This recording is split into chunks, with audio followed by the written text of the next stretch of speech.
Sir చేయండి అదేదో సరే. వేరే సబ్జెక్ట్లోకి వెళ్ళాం ఒక మాట. రవికిరణ్ గారు, ఈ రెండు కాంపౌండ్లు అండి మనకి, మంచు కాంపౌండ్, మెగా కాంపౌండ్. ఈ రెండు కాంపౌండ్లు ఇవాళ తెలుగు రాష్ట్రాల్లో వివాదాలని పూర్తిగా వాళ్ళే వివాదాలకు కేంద్ర బిందువుగా మారారు. మిగిలిన రాజకీయాలని పక్కన పోయాయి. ఈరోజు చూస్తే నిన్న ఆయన సంఘీభావ యాత్ర మొదలెట్టాడు అల్లు అర్జున్ గారు. అందరిళ్ళకి వెళ్ళటం మొదలెట్టాడు, అంతకుముందు వెళ్ళలేదు.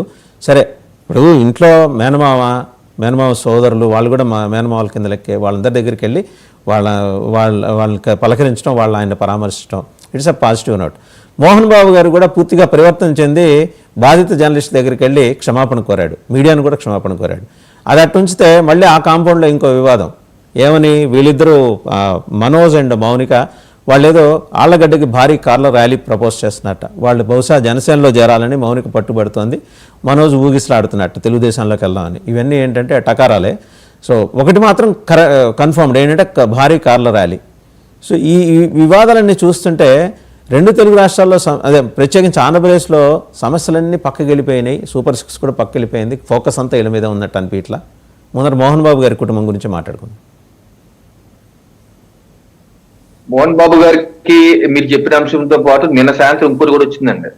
మనోజ్ గారి మీద విష్ణు గారు దాడి చేశారని, విష్ణు గారు ఏదో మనోజ్ గారి పార్టీ పెట్టుకుంటే ఆ డీజిల్ జనరేటర్ లో షుగర్ పోసారని చెప్పి, పంచదార చక్కెర పోసారని చెప్పేసి దాని మీద మనోజ్ గారు పోలీస్ స్టేషన్కి వెళ్ళి ఫిర్యాదు చేయబోతున్నారని ఒక ప్రధాన ఛానల్లోనే వచ్చింది. మరి అది నిజమాబద్ధం నాకు తెలియదు. సో రకరకాల ఊహాగానాలు ఉన్నాయి. అయితే మీరు మోహన్ బాబు గారి విషయం ముందు చెప్తే, వారు చేసింది తప్పు, తప్పనిసరిగా మైక్ లాక్కొని ఎగబడి కొట్టడం అనేది ఉద్దేశపూర్వకంగా చేశారు. అది ఉద్దేశపూర్వకంగా చేశారు. అది చాలా తప్పది.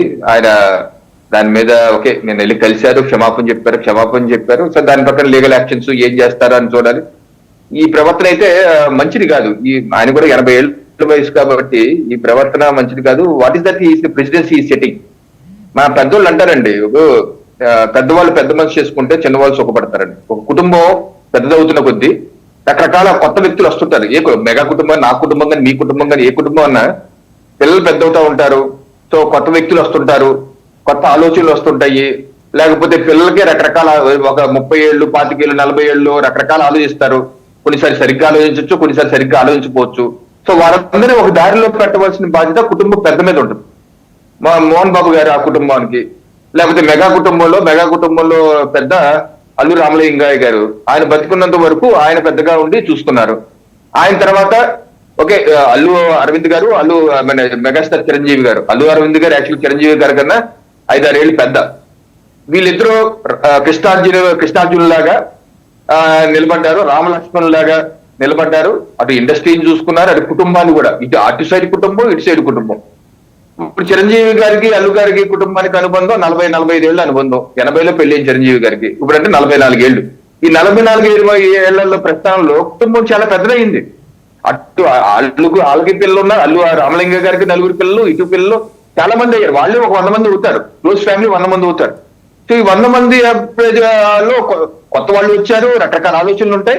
అలాగా ఆ కుటుంబం పెద్ద అయినటువంటి అల్లు అరవింద్ గారు, అలాగే చిరంజీవి గారు పెద్ద మనసు చూసుకుని తప్పులు సెట్ చేసుకుంటూ సన్మార్గంలో పెట్టుకుంటూ వెళ్తున్నారు. సో ఇది మంచి పని. అందరూ ఈ రకంగా చేస్తే, పెద్దవాళ్ళు పెద్ద మంది చేసుకుంటే ఆ రకంగా కుటుంబ వ్యవస్థ పరిరక్షించే అవకాశం ఉంటుంది. ఇది ప్రతి కుటుంబానికి వర్తిస్తుంది. నా కుటుంబానికి వర్తిస్తుంది, అందరి కుటుంబానికి వర్తిస్తుంది. అదొక point. Next point, Allu Arjun గారు ఓకే వాళ్ళ ఇంటికి వెళ్ళారు పరామర్శకి. కొన్ని విమర్శలు వచ్చాయంటే, ఆ అబ్బాయి పాపం వాళ్ళ మదర్ కాలం చేశారు. ఆ అబ్బాయి హాస్పిటల్ ఉన్న శ్రీ తేజ అబ్బాయి హాస్పిటల్ ఉన్నారు, ఇబ్బంది పడుతున్నారు. మరి దాని పర వారు తొందరగా కోరుకోవాలని చెప్పి నేనైతే మీ ఛానల్ ద్వారా మరోసారి భగవంతుడు ప్రార్థిస్తున్నాను. అయితే ఒక ఆరోపణ ఏంటంటే, వారిని ఎందుకని పరామర్శించలేదు, వారి దగ్గరికి ఎందుకు వెళ్ళలేదు, అల్లు అర్జున్ గారి వెళ్ళాలి కదా అని చెప్పి అన్నారు. సో దానికి వారు రాత్రి కూడా ట్వీట్ లో సమాధానం చెప్పారు. ఇప్పుడు న్యాయశాఖ న్యాయపరమైన అంశాలు కూడా దీంట్లో ఉన్నాయి, అందుకనే నేను వెళ్ళటలేదు. ఆ కుటుంబానికి పూర్తి బాధ్యతగా, వైద్యపరంగా బాధ్యత, అలాగే కుటుంబానికి కావాల్సినటువంటి ఆర్థిక సహకారం మొత్తం నేను అండదండలుగా ఉంటాను. సో ఈ కారణాల చేత నేను వెళ్ళలేకపోతున్నాను కూడా ఆయన వివరించారు. ఇంకో కోణం ఏంటంటే, కొంతమంది ఏమంటున్నారంటే సోషల్ మీడియాలో, ఇండస్ట్రీ మొత్తం అంతా అల్లు అర్జున్ గారి ఇంటికి వెళ్ళి ఆయన్ని పరామర్శించి చేస్తున్నారు, మరి అక్కడ చనిపోయిన కుటుంబం ఆ బాబుకి మీరు చిన్న చూపు చూడలేదా అని చెప్పేసి సోషల్ మీడియా నడుస్తుంది. నేను చెప్పే విజ్ఞప్తి ఏంటంటే, ఇప్పుడు జరిగిన ప్రమాదానికి ఆ యొక్క భాస్కర్ గారి కుటుంబానికి జరిగిన అన్యాయానికి అందరూ బాధపడుతున్నారు. అది నిర్మమైన అంశం, ఇది తీర్చలేని లోటు ఆ బాబు కూడా అందరూ కోరుకుంటున్నారు. అయితే ఇక్కడ జరిగిన అంశం ఏంటి? ఇక్కడ ఏమైనా మోహన్ బాబు గారు లాగా అల్లు అర్జున్ గారు కావాలని వెళ్ళి వాళ్ళు కొట్టి చేశారా ఏమన్నా? తెలియదు కదా. అది జరిగింది ఒక ప్రమాదం. ప్రోగ్రామ్ ఆర్గనైజ్ చేసింది అల్లు అర్జున్ గారు కాదు, థియేటర్ ఏర్పాటు చేసింది అల్లు అర్జున్ గారు కాదు, థియేటర్ వేరే వాళ్ళది, వాళ్ళు ఎగ్జిబిట్ చేస్తున్నారు, వాళ్ళకి ప్రభుత్వ పర్మిషన్ ఇచ్చింది, ఆ షోలు రన్ చేస్తున్నారు, షోకి ప్రభుత్వ పర్మిషన్ ఇచ్చింది, ఫలానా రోజు ఫలానా షోకి వస్తున్నామని చెప్పేసి ఇంటిమేట్ చేస్తే ఆ యొక్క థియేటర్ యాజమాన్యం ప్రభుత్వానికి కూడా చెప్పింది భద్రత కావాలని. ఆ భద్రత ఇవ్వాల్సిన బాధ్యత ప్రభుత్వం మీద, హోంశాఖ మీద, రేవంత్ రెడ్డి గారి ప్రభుత్వం మీద, ఏసీపీ మీద ఉంది. వాళ్ళు ఎక్నాలజ్మెంట్ కూడా ఇచ్చారు.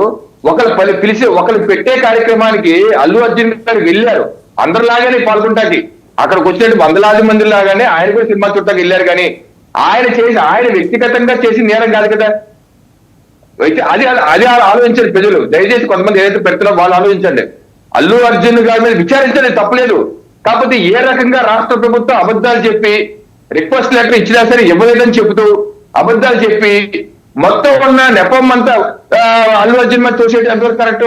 అలాగే పోలీస్ శాఖ, ఇప్పుడు నేను మొన్న కూడా చూపించాను మీకు, పోలీస్ శాఖ రిక్వెస్ట్ లెటర్ ఇచ్చారు. ఇప్పుడు ముఖ్యమంత్రి గారిని కూడా తప్పుదో పట్టించారు శాఖ. ఆయనే హోంమంత్రి. కనీసం ఇది తెలిసినప్పుడు కూడా రిక్వెస్ట్ లెటర్ వచ్చింది 2 రోజుల క్రితమే, డిసెంబర్ 2వ తారీఖు వచ్చినప్పుడు కూడా కనీసం ఈ 48 గంటలుగా ఆ రాష్ట్ర ప్రభుత్వం విచారణ ఆదేశించిందా? ఎందుకు వారి యొక్క శాఖ తప్పుదో పట్టించింది? ఎందుకు అక్కడ ఉన్నటువంటి పోలీసులు రక్షణ కల్పించలేకపోయారు? పోలీసుల మీద చర్యలు తీసుకున్నారా? పోలీసులు బాధ్యత లేదా? వాళ్ళ మీద చర్యలు తీసుకున్నారా? తప్పుదో పట్టించారు కదా. ముఖ్యమంత్రి గారిని, హోంమంత్రి గారిని తప్పుదో పట్టించారు కదా. మరి దీని మీద ప్రభుత్వం కూడా బాధ్యత వహించారు కదా. అంటే ప్రభుత్వం బాధ్యత వహించదు, థియేటర్ యాజమాన్యం బాధ్యత లేదు, అక్కడ కూర్చొని మిగతా ప్రజలు కూడా బాధ్యత.